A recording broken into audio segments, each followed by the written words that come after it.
Health insurance. IRDAI ने health insurance से जुड़े नियमों में बड़ा बदलाव किया है। क्लेम सेटलमेंट की प्रक्रिया को तेज व पारदर्शी बनाना और बीमा कंपनियों को नवाचार के लिए प्रेरित करना है। 1. कोई हेल्थ पॉलिसी धारक किसी गैर नेटवर्क अस्पताल में भी अपना इलाज कराता है तो बीमा कंपनी को कैशलेस क्लेम स्वीकार करना होगा। 2.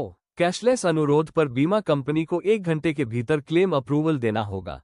इतना ही नहीं, मरीज के इलाज के बाद जब हॉस्पिटल बिल भेजेगा तो बीमा कंपनी को 3 घंटे के अंदर बिल का भुगतान करना होगा। यदि इसमें देरी होती है या अस्पताल अतिरिक्त राशि वसूलता है तो बीमा कंपनी को इसका मुआवजा देना होगा।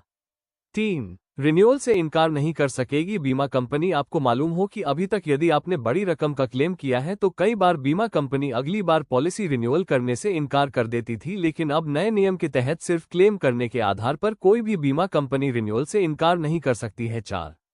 IRDAI के नए नियम के मुताबिक बीमा से संबंधी कोई विवाद होने पर यदि पॉलिसी धारक के पक्ष में बीमा लोकपाल का आदेश आता है तो बीमा कंपनी को इस आदेश के 30 दिनों के भीतर पालन करना होगा। यदि बीमा कंपनी ऐसा नहीं करती है तो उसे हर दिन 5,000 रुपये का जुर्माना देना होगा। 5.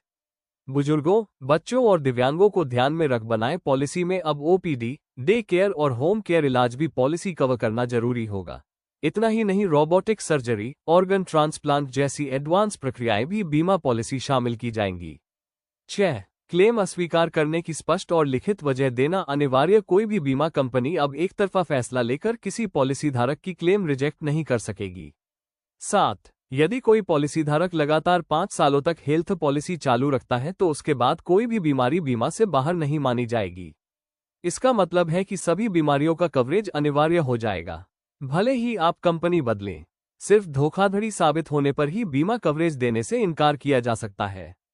8. पॉलिसी धारक को कस्टमर इन्फॉर्मेशन शीट CIS देनी होगी। इसमें बीमा पॉलिसी से जुड़ी प्रमुख बातें आसान भाषा में समझाई गई होंगी।